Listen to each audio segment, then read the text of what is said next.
Bom dia, boa tarde, boa noite, dependendo da hora que o senhor e a senhora estão nos ouvindo. E hoje, com muita alegria, com muita satisfação, vamos iniciar o nosso Prosa Sociológica com mais um grande pensador. E hoje um desconhecido, porque eu mesmo não o conhecia. E aí, Zé? Bom dia, boa tarde, boa noite, como é que você está? Tudo tranquilo, Jomar. Jean Gabriel de Tarde, ou simplesmente Gabriel Tarde, como ele é um pouco conhecido. Não vou falar que ele é muito conhecido exatamente porque você já enfatizou. Ele é um dos clássicos menos conhecidos, e a gente vai falar disso já nesse primeiro bloco. O Gabriel Tarde, ele é um francês do século XIX, se a gente quisesse pensar em ciências, o pensamento social era a Europa. Então, ele é um europeu, um francês. Ele é de 1843 a 1904. É um período de vida do Weber, do Durkheim. Gabriel Tarde morreu com 61 anos. E desses 61 anos, é pouco, né? Se você for pensar para um francês bem de vida, bem nascido, é pouco. E desses 61 anos que ele viveu, só 4 foram vividos no século XX. Então, definitivamente, o Gabriel Tarde é um pensador que não presenciou, diferentemente do Weber e do Durkheim, que presenciaram alguns acontecimentos marcantes do XX, a Primeira Guerra, a Primeira Revolução Socialista. Gabriel Tarde não presenciou isso. Nem mesmo o advento da relatividade ele conheceu. Relatividade seria de 1905, Gabriel Tarde morreu em 1904. O período da Belle Époque. Gabriel Tarde também viveu nesse período, que a gente já conversou sobre ele aqui, quando a gente estava falando sobre Durkheim. Quem quiser ver alguma coisa a mais sobre a Belle Époque, é só revisitar lá o primeiro programa que a gente fez sobre Durkheim, que eu diria, só para sintetizar, né, que é o momento mais eletrizante da história humana. Eu estou falando eletrizante no sentido elétrico da expressão, né? A eletricidade revolucionou. A eletricidade é desse período. Pensa nas cidades iluminadas, pensa em Paris iluminada, característica da Belle Époque, que é o período mais esperançoso, otimista da história humana. É difícil dizer isso, mas pelo menos da era moderna. É o positivismo, né? Essa esperança que a ciência resolveria todos os problemas da humanidade. Exatamente. Só uma curiosidade, Zé, não sei se você já leu sobre isso, a eletricidade possibilitou muito a ação noturna do ser humano, né? Tanto para diversão, para o trabalho e para o pensamento também. Porque as outras formas de iluminação, elas todas tinham uma fumaça que era muito desagradável. Mesmo com a invenção dos chaminés, que ajudou muito, mas ainda era fumaça, ainda era queima de combustível. A eletricidade não solta nada, né? É uma luz ali que está ali sem incomodar de forma nenhuma. Então, seguramente, Jomar, é possível fazer uma sociologia da eletricidade. Possivelmente. Só para você, assim, já que você contou o caso, eu vou contar um também, fugindo da nossa rota. Anísio Teixeira, talvez o grande pensador da educação pública brasileira, da escola pública brasileira. Em 1925 ele foi à Europa. 1925, está vendo já? Século XX já andava. Seu primeiro quartel. Primeira Guerra já tinha estourado. Ele foi à Europa e ele era baiano. Ele nasceu na Bahia e passou a infância e a juventude na Bahia, embora tivesse estudado no Rio de Janeiro, mas a referência era a Bahia. E quando ele foi à Europa, ele voltou muito decepcionado com a Europa, porque ele achou a Europa muito velha.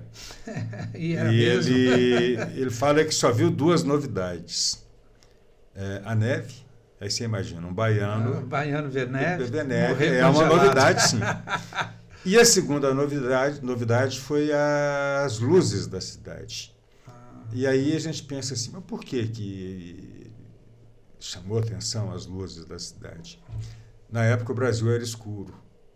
Na época a iluminação das cidades no Brasil era muito incipiente. Então eram duas novidades. É nesse ponto que você tem razão. Isso é uma característica dessa época. As luzes. Tá vendo? Se a gente quiser pensar outra metáfora... Paris é a cidade das luzes, né? E se você for pensar numa analogia, num certo sentido, isso é uma realização do iluminismo, né? O iluminismo é do final do 18, que você pensa a ideia do esclarecimento, pois isso vai acontecer, você vai clarear a noite, isso muda a vida humana. Belle Époque. O Gabriel Tarde, você começou falando de porque ele é pouco conhecido, né? Eu acho que esse é um ponto, Gilmar, que vale a pena a gente enfatizar. O Gabriel Tarde, ele é um clássico. Tem uma novidade. Portanto, ele é original, ele é inédito, ele tem uma novidade. Assim como Durkheim, Weber, Spencer e outros da época dele, clássico da mesma envergadura, da mesma grandeza, só que ele foi injustiçado, digamos assim, nos anais da sociologia. O que eu estou querendo dizer com isso? Olha que coisa interessante. Ele não aparece em muitos livros didáticos. Estou falando em muitos porque existe muito livro didático, muito livro de introdução à sociologia. Sociologia é uma disciplina que foi escolarizada mais do que as outras. Então, todo curso superior que você faz, ele normalmente tem a presença de sociologia. Das ciências humanas, né? Não só. Eu trabalho numa instituição que tem cursos de engenharia, eu dou introdução à sociologia. Em engenharia? Nas engenharias todas. O Centro Federal de Educação Tecnológica, Filosofia e Sociologia, são disciplinas obrigatórias em todo curso superior. Isso é uma coisa boa, né? Todo. Abrir a cabeça dos engenheiros. Tá vendo? Isso não acontece com outras ciências humanas. Então, você tem muitos livros, muitos. Eu tenho 40 anos que eu dou introdução à sociologia, porque eu já me deparei com um livro de introdução à sociologia muito. Exatamente porque vende, né? Porque a disciplina ela existe nos cursos. E raramente o Gabriel Tarde ele aparece nesses livros didáticos de sociologia, tanto do ensino superior quanto do ensino médio. Quando a sociologia se tornou disciplina obrigatória no ensino médio, no Brasil, isso tem pouco tempo, isso tem poucas décadas, poucas... Foi a LDB que exigiu Não, isso foi depois. Foi depois. Isso é uma lei de um deputado, o Padre Roque, depois, isso é do século XX, 21. LDB de 96, deve ter passado aí uns 20 anos, eu não sei a data exata, da 10 anos, 2000 e pouco, que teve mais uma lei, uma emenda que torna a sociologia uma disciplina obrigatória no ensino médio. Entendi. E aí vai surgir material didático. E o que eu estou querendo dizer é que nesses materiais didáticos que fala de Weber, Durkheim, de Marx, em geral esses três também. Gabriel Tarde não aparece. Assim como ele também, Gilmar, curiosamente, não aparece naquilo que a gente poderia chamar de tratados ou compêndios sociológicos. Só para pegar um exemplo, existem alguns clássicos, no sentido assim, alguns livros clássicos, que eles não são livros didáticos. Por exemplo, esse, de um francês chamado Raymond Aron, As Etapas do Pensamento Sociológico, é um clássico. O Aron não é clássico, mas o Raymond Aron, o livro dele chama As Etapas do Pensamento Sociológico, é como se fosse um livro que conta a história da sociologia. Gabriel Tarde não aparece. Tá vendo? É francês, Raymond Aron. Gabriel Tarde é francês. Quando um francês conta a história da sociologia, um compêndio de sociologia, que não era um livro didático, Raymond Aron não aparece. O Gabriel Tarde. Gabriel Tarde não aparece na abordagem do Raymond Aron. Se a gente pegar os dicionários de sociologia, que não são muitos, mas existem, eu trouxe 2 só para ilustrar. Por exemplo, o Dicionário do Pensamento Social do século XX. Está certo que o Gabriel Tarde morreu em 1904, mas ele é um clássico. Se a gente pegar esse dicionário, que é um clássico também, um dicionário, digamos, global de sociologia, vai aparecer outros autores. Gabriel Tarde não aparece. Outro dicionário é o Dicionário Crítico de Sociologia, que é também um clássico, no sentido assim, é um dicionário global, traduzido em diferentes línguas. Também nesse dicionário, se você procurar outros autores da sociologia, ele vai aparecer. Se você procurar Gabriel Tarde, não aparece. Está até parecendo que ele foi cortado. Isso, que foi censurado. Tem uma expressão assim, que também foge à memória agora. Ou seja, parece que há um esforço... Boicotado. Não, é outra expressão que eu vou lembrar ainda ao longo desse bloco. Mas passa por aí. Ou seja, o Gabriel Tarde ele não é apresentado aos iniciantes em sociologia. Se você tiver uma primeira experiência de fazer uma disciplina com sociologia, se você buscar um dicionário de sociologia, se você buscar um tratado de sociologia, normalmente Gabriel Tarde não é mencionado. Isso é uma injustiça. Do ponto de vista do livro didático, eu consigo entender por que ele não aparece. Isso é uma decisão da indústria editorial.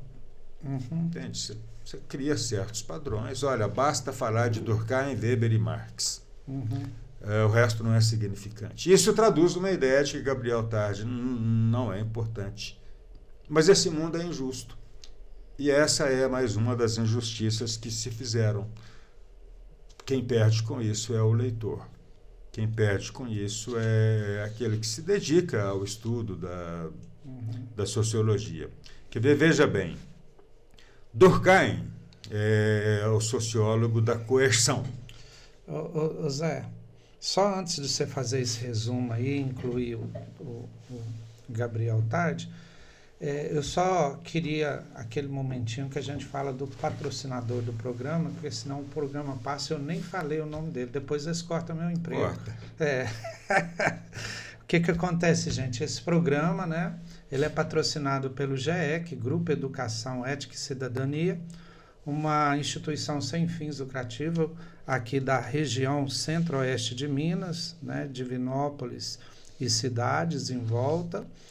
E a gente lançou aqui nesse programa os nossos cursos de EAD, né, o ead.gec.org.br, onde o ouvinte tem 20% de desconto se ele digitar o cupom Prosas Sociológicas, tudo junto, maiúsculo, sem acento, 20. Prosas Sociológicas 20. Então tá aí o nosso recado do nosso patrocinador, né? Então vamos ver aí por que diferencia e qual é a novidade que o Gabriel Tarde traz em relação aos outros pensadores que a gente já estudou aqui. Pois é, João, mas só para a gente fazer comparações, quem sabe a gente estimula a curiosidade de alguém que esteja aqui nos assistindo de rever ou de assistir os programas anteriores. Quando a gente falou do Durkheim, o Durkheim é o sociólogo da coerção. Coerção social. Coerção social. Durkheim era um sociocrata. O Weber, que também tem um programa sobre ele, Weber é o sociólogo da racionalização. Segundo Weber, a característica da sociedade moderna são os processos de racionalização. O mundo, em todas as suas dimensões, tende a se tornar racional. Isso significa, por exemplo, o declínio da tradição. Isso era para o Weber o fato significativo. Herbert Spencer, que a gente não tem um programa sobre ele, quem sabe a gente faça isso um dia, é o sociólogo inglês. Dessa mesma época, ele é o sociólogo da adaptação.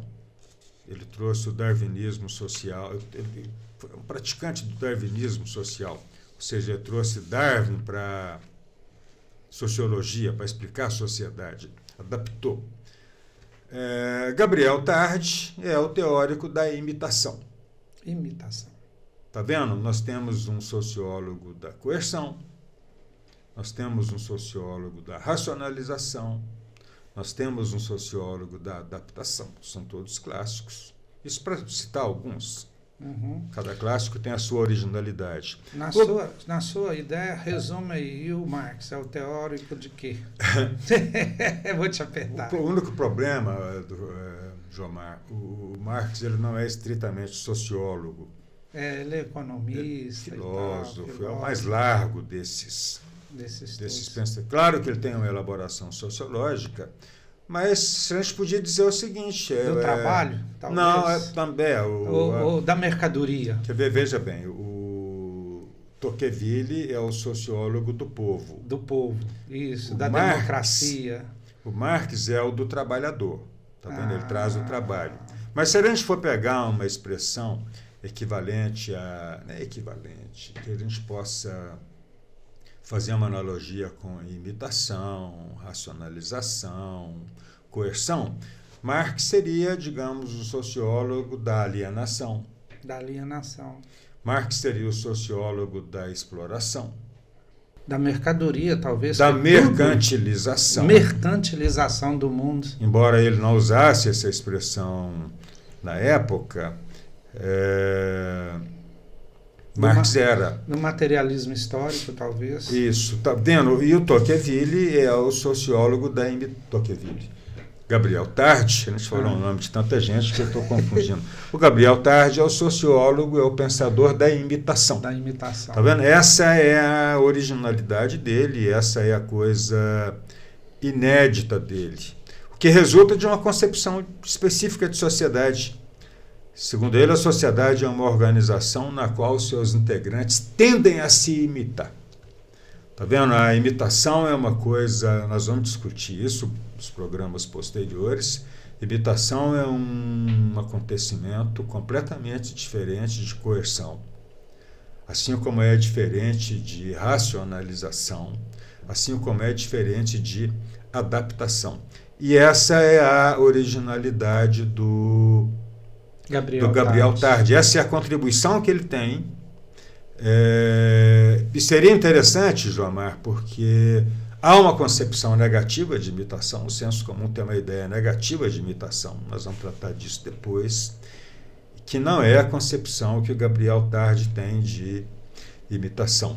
Ele vai colocar a imitação no mesmo patamar desses conceitos. Uhum. Mas isso a gente vai conversar nos blocos seguintes. Zé Geraldo, muito obrigado. A gente agora já conheceu, né, um pouquinho do Gabriel Tarde em comparação com outros que a gente já estudou, né, e que talvez venha a estudar no futuro. E nós vamos então encerrar esse bloco agradecendo a todos os ouvintes, pedindo, né, eu esqueci de pedir também, para que compartilhem, para que comentem, para que façam perguntas, que participem do nosso canal Prosas Sociológicas, para que ele possa sempre crescer. Agradecendo ao GEC, Grupo Educação, Ética e Cidadania, por esse programa. E semana que vem a gente se vê de novo. Até semana que vem.